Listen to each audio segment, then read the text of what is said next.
I never thought a single plate of grilled salmon could unravel a decade-long friendship. But life in the rugged beauty of Big Sur, California, has a way of serving up surprises alongside the ocean spray. My name is Mia Thompson, and I've owned Pacific Ridge Resort for 15 years now. It's perched on those dramatic cliffs where Highway 1 hugs the coast. The kind of place where Hollywood types escape for quiet retreats and tech moguls seal deals over sunset cocktails. The air here is always crisp with salt and pine, and on clear days, you can see whales breaching just offshore. It's my kingdom, built from the ground up after I left a soul-crushing corporate job in San Francisco. I poured everything into it: savings, sweat, late nights negotiating with contractors who thought a woman couldn't handle heavy machinery. But I did. And now it's a gem, known for its understated luxury and ironclad contracts that keep the chaos at bay. Jack Harlan and I go way back. We met in college at UC Berkeley, bonding over late-night study sessions and dreams of making it big. He was the quiet genius, always crunching numbers, while I was the one organizing events to pay tuition. After graduation, he founded Harlan Tech, a startup that revolutionized supply chain software out of a garage in Silicon Valley.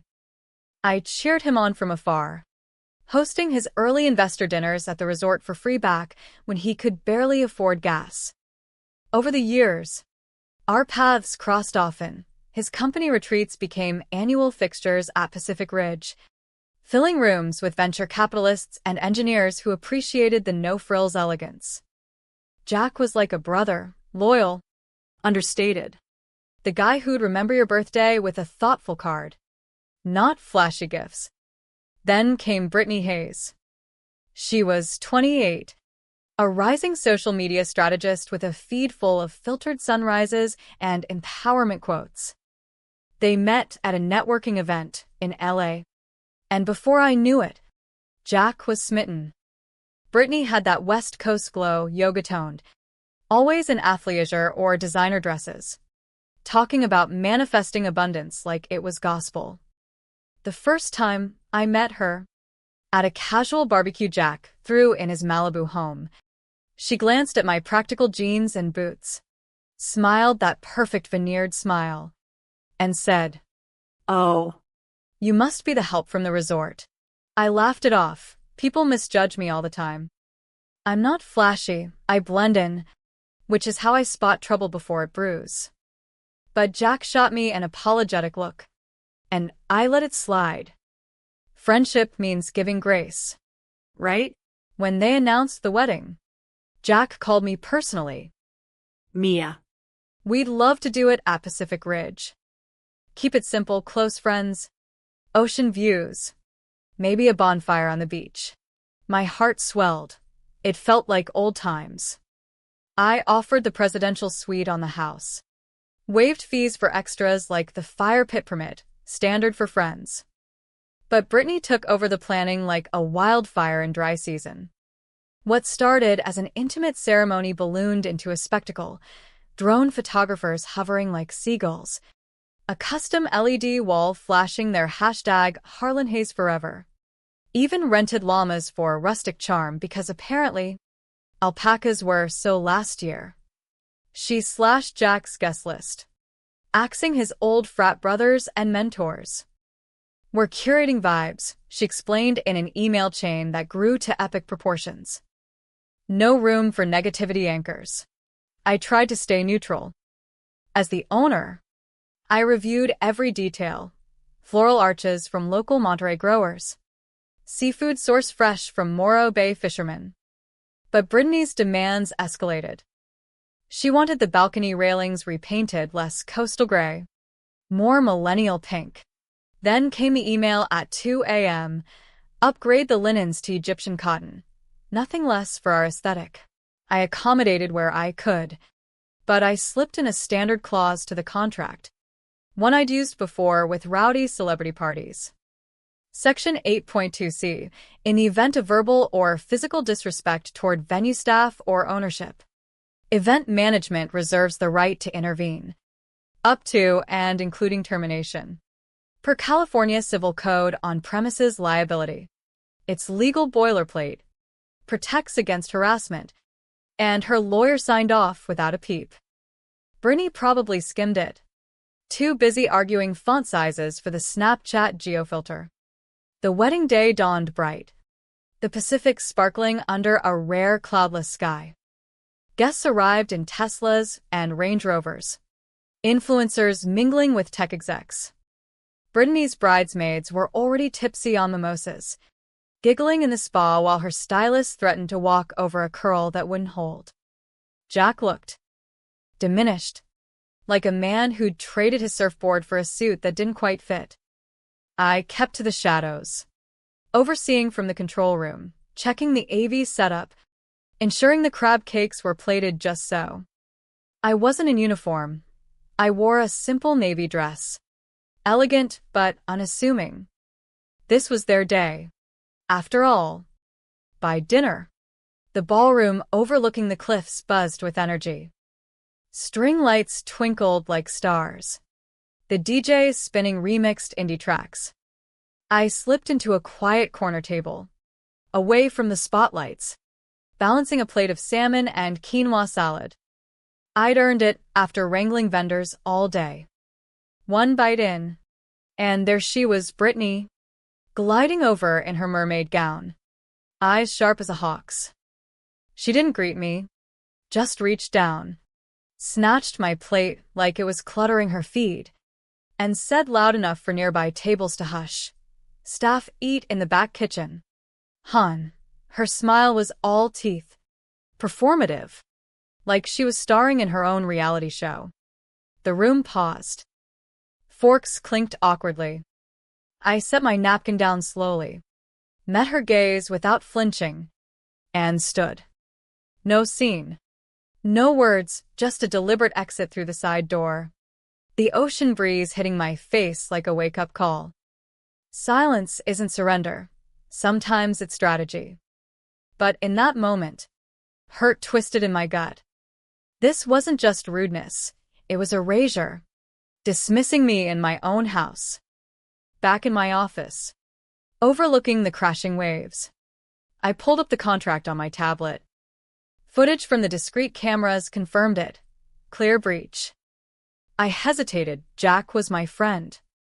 But respect isn't optional, especially not in California, where laws protect workers from this exact nonsense. I pressed in force. The clock started ticking. The intervention was smooth. Per protocol. Wetstaff alted service mid pour. Backing away politely. Lights dimmed to emergency levels, not dramatic, just functional. The music faded, replaced by murmurs. My manager approached Brittany, clipboard in hand, voice steady. "Ma'am, due to a contract violation, we're terminating the event. You have 15 minutes to vacate." Her face crumpled from confusion to fury. "This is insane. It's our wedding." Jack stood frozen by the cake, knife in hand, eyes darting to me in the doorway. I didn't gloat. I just nodded. This wasn't revenge. It was boundaries. Guests whispered. Phones out, capturing the unraveling. Brittany turned to Jack. "Fix this." But he mumbled something about the contract, looking lost. As staff efficiently packed up, folding linens, wheeling carts, the reality sank in. No cake cutting. No first dance. Just a quiet exodus under the stars. I watched from the cliffs, the moon lighting the path to parked cars. Hurt lingered, but so did resolve. Sometimes, standing up means letting go. The fallout hit like a coastal fog, thick, disorienting, rolling in slow but sure. I didn't sleep much that night, the resort's quiet halls echoing with a ghost of laughter that never fully bloomed. By morning, my phone buzzed with texts from mutual friends. "What happened? Is Jack okay?" I responded vaguely, sticking to facts. A contract breach led to early closure. No drama. No details. That's the West Coast way. Keep it chill until it's not. Britney wasted no time spinning her narrative online. Her Instagram stories popped up at dawn, a tear-streaked selfie in the bridal suite. Caption: Dream day ruined by power-hungry venue owner. Wedding nightmare betrayed. She tagged influencers. #justice. Even started a GoFundMe for emotional damages. Comments flooded in, some sympathetic, others skeptical. Wait, wasn't that the owner she dissed? One user pointed out, linking a grainy video from a guest's phone. The clip went viral, Britney grabbing my plate, her condescending tone crystal clear. Public opinion shifted like tides. Suddenly, I was the underdog, the hardworking entrepreneur standing against entitlement. Jack called around noon, his voice ragged. Mia. Can we talk? This is a mess. I met him at a neutral spot, a quiet cafe in Carmel by the Sea, where tourists snapped photos of the fairy tale cottages. He looked wrecked, bags under his eyes, shirt rumpled like he'd slept in it. Britney didn't mean it that way, he started, stirring his coffee endlessly. She thought you were catering staff. Stress got to her. I leaned back, the ocean audible in the distance. Jack. She knew who I was.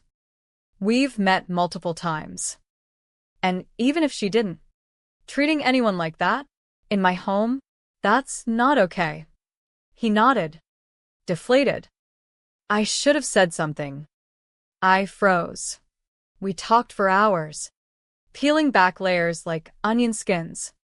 Turns out, Britney's curated wedding was her vision of success, born from insecurities about fitting into Jack's world. She'd grown up in a small Arizona town, clawing her way to LA through grit and filters. But her ambition blinded her to basics: respect, empathy. Jack admitted he'd enabled it, avoiding conflict to keep peace. I love her, Mia. but I see now how it hurt you and us. I didn't forgive instantly, wounds like that sting. But I shared my side. Building Pacific Ridge wasn't just business. It was my sanctuary after a bad divorce. A place where dignity mattered. The clause is there for a reason, I explained. California law backs it. Harassment on private property isn't tolerated. It protects my team, too. By afternoon, the media picked it up. Local outlets in Monterey ran stories. Big Sur wedding debacle, when etiquette meets enforcement. A Bay Area blogger dissected the contract, praising its clarity under state civil codes. No lawsuits yet. Britney's lawyer advised against it, knowing we'd win on breach grounds. But Harlan Tech felt the ripple. Investors whispered. A board member emailed Jack, questioning personal judgment impacting partnerships. His company's annual retreat? I quietly revoked their preferred rate, citing policy review. It wasn't petty, it was professional distance. Britney doubled down online, posting a video apology that felt scripted. I messed up under pressure. Let's spread love, not hate. Views soared, but so did backlash. Influencers she'd invited distanced themselves. One tweeting, "Weddings should celebrate love, not belittle people. Respect the host." Jack and I parted on tentative terms. He promised to make amends, starting with therapy for them both. As I drove back along the winding coast, fog lifting to reveal jagged rocks, I felt a shift. Not victory, but validation. Revenge isn't sweet, it's empty calories. But accountability? That's nourishing. That evening, guests from the wedding reached out, Jack's old mentors. Folks Britney had cut. "You did the right thing," one said. Reminded us all about humility. I hosted an impromptu bonfire at the resort for my staff, toasting marshmallows under the stars. We laughed about the llamas that never showed, shared stories of entitled guests past. It bonded us, reinforcing why I fight for this place. But doubt crept in. Had I gone too far? Jack was collateral damage. I texted him, "Let's grab surf lessons soon, like old times." His reply, "I'd like that. A small bridge, but a start." The next week blurred into crisis management. Brittany's online storm drew trolls, but also supporters who booked stays at Pacific Ridge in solidarity. Reservations spiked, curious couples wanting the Claus wedding venue. I used the buzz wisely, donating a portion to local women's shelters, framing it as empowerment. Legally, we were solid. My attorney reviewed footage. Confirming no verreach. California premises liability laws emphasize owner rights to maintain safe environments, and verbal abuse qualifies as disruption. Jack faced his own reckoning. At a board meeting in Palo Alto, he owned up, "I let personal issues cloud judgment." Won't happen again. They didn't oust him, but paused a funding round, urging leadership coaching. Brittany, humbled, deleted her rant posts, focusing on growth content. She even messaged me privately, "Sorry for the disrespect."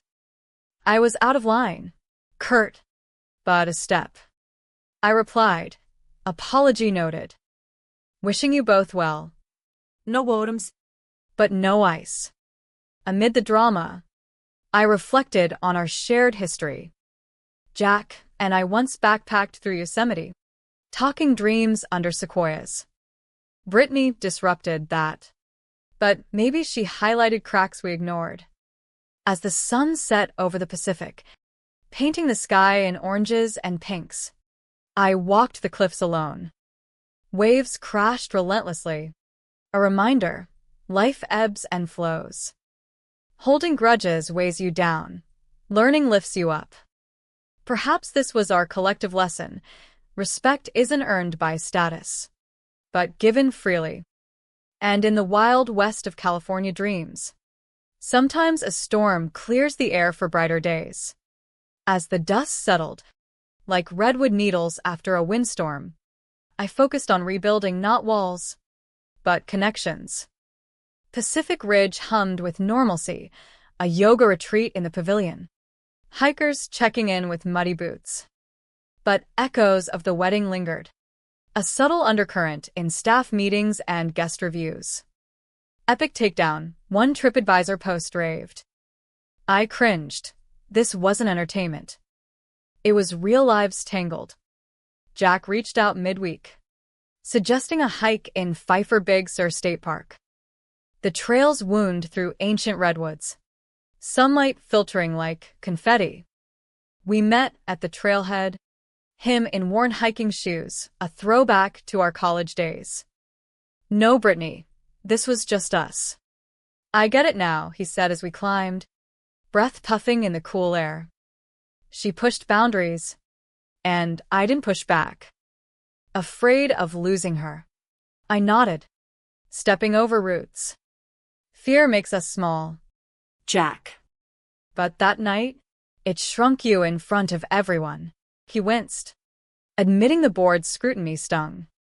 Harlan Tech stock dipped slightly, investors wary of drama queens in the C-suite. We paused at a viewpoint, ocean vast below. "How do we fix this?" he asked. I shared honestly. Start with accountability. Brittany needs to own her part, not just online, but genuinely. He revealed they'd started couples counseling in Monterey, unpacking her insecurities from a tough upbringing. She's not a villain, Mia. just lost in the hustle. Empathy stirred. California's culture of reinvention means second chances, but earned ones. "And you?" I pressed. "Stand up next time." Friendship isn't silent support. Back at the resort, Brittany surprised me with a visit. She arrived unannounced, looking subdued in jeans and a hoodie, no filters. No entouraje. "Can we talk?" she asked at the front desk. I led her to the terrace, waves providing a soothing soundtrack. I was awful, she began, eyes downcast. Wedding stress turned me into someone I hate. But that's no excuse. I listened, sensing sincerity. She explained her drive, from trailer parks in Nevada to LA's cutthroat scene, always proving worth. I saw you as competition, not a friend. It humanized her. Drama often masks pain. Legally, things clarified further. My lawyer fielded inquiries from media, emphasizing the clause's alignment with California Labor Code sections on workplace dignity. No suits filed. Brittany's team knew it'd backfire. Instead, she pivoted publicly, a post about learning from mistakes, valuing every role in the ecosystem. It garnered positive buzz, shifting narrative from villain to growth story. Inspired, I hosted a workshop at the resort, etiquette in events, respect and resilience. Local planners attended, discussing real scenarios. Jack sponsored it anonymously, a quiet olive branch. Staff shared laughs over past faux pas, building camaraderie. One evening, as fog rolled in, Jack and Brittany joined a small dinner I organized, just us three, plus a few mutual friends. Tension hung, initially, but over fresh abalone and wine from nearby vineyards, walls cracked. Brittany apologized again. I treated you like you didn't matter. You do, Jack added. And I let it happen. Won't again. We toasted to fresh starts, the drama fading like sunset. But lessons deepened. I revamped contracts, adding mediation clauses for minor breaches, preventing escalations. Human before legal became my mantra. Jack implemented similar at Harlan Tech, mandatory respect training. Brittany channeled energy into a podcast on authentic branding, featuring stories of redemption. Our friendship evolved, not blind loyalty, but honest bonds. One crisp morning, Iking solo. I reflected on the article, a chain reaction from one insult. Yet, it sparked growth. In America's West, where pioneers forged paths through adversity, we learn resilience isn't solitary, it's communal. The ocean whispered agreement, waves erasing footprints in the sand. Pain polishes us, if we let it. And in that light, even shattered plates can mend into something stronger. Months passed, the incident becoming a footnote in Big Sur lore, whispered over campfires. A cautionary tale for brides-to-be. Pacific Ridge thrived, bookings up 20%, thanks to the Integrity Venue buzz. I invested in eco-upgrades, solar panels glinting on roofs, aligning with California's green ethos. But, personally, healing took time. Nightmares replayed the plate snatch, a symbol of deeper betrayals. Jack and Brittany's marriage teetered initially, post-wedding blues amplified by scrutiny. But counseling worked wonders. They eloped quietly in Joshua Tree. Just them and a officiant under stars. Jack shared photos. Simple. Joyful. No drones this time, he joked in a text. I smiled. Progress. They visited Pacific Ridge for a redo weekend, not a party, but reflection. We walked the beach, collecting seashells, talking futures. Brittany opened up about therapy. I realized entitlement was my armor. Dropping it feels freeing. Jack nodded, and I learned silence enables. Speaking up saves relationships. The board at Harlan Tech eased off after Jack presented a personal growth plan. Funding resumed, stronger for the transparency. He credited the wake-up. That night showed me blind spots. I felt pride, not in the disruption, but the ripple of change. Legally, a minor ripple, a guest sued for emotional distress, but it dismissed quickly under contract waivers. My clause became a model, Event planners statewide adopted similar protections. Community-wise, I partnered with local nonprofits, hosting fundraisers for women's empowerment. One event featured Britney as speaker. From Bridezilla to Balance, she owned her story, drawing laughs and tears. Respect isn't a filter, it's foundational. Attendees applauded. Redemption arcs resonate in Hollywood's backyard. Yet, introspection hit me hard. Had my enforcement been too swift? In a quiet moment on the cliffs, watching pelicans dive, I journaled. Anger fueled the button press, but wisdom would have paused. Lesson: grace tempers justice. I reached out to old foes, past rude clients, offering olive branches. One accepted, booking a retreat. Healing circles widen. As fall painted the coast in golds, Jack proposed collaboration. Harlan Tech sponsoring tech for my resorts app, guest check-ins via AI. Eco-tracking. Partners again? He asked over coffee. I agreed. Contracts emphasizing mutual respect. Britney designed the interface, her creativity shining sans ego. The true turning point, a staff appreciation gala at Pacific Ridge. I invited Jack and Britney. Amid twinkling lights, I toasted to mistakes that teach, friends who forgive.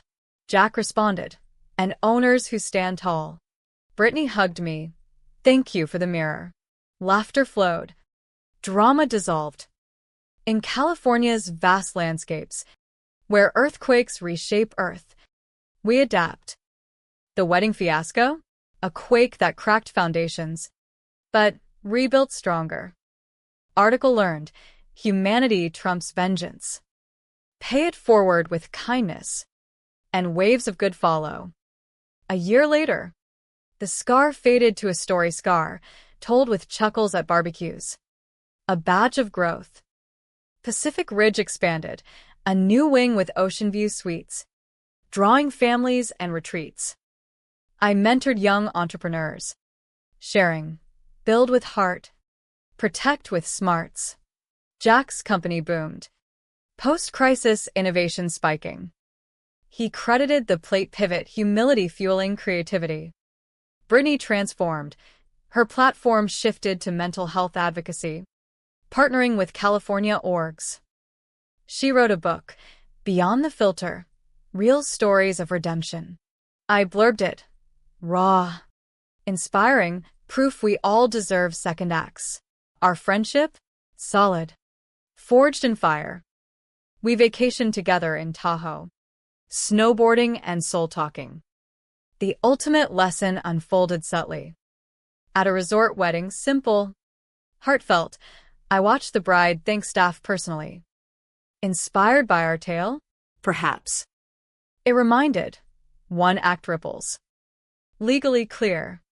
Culturally attuned. Our story resonated with Americans chasing dreams amid pitfalls. In the end, no villains, just humans stumbling toward better. The West teaches, horizons are endless. So are chances to rise. As I stand on my cliffs, wind whispering promises, I'm grateful. From insult to insight, we found humanity. And that's the real happily ever after.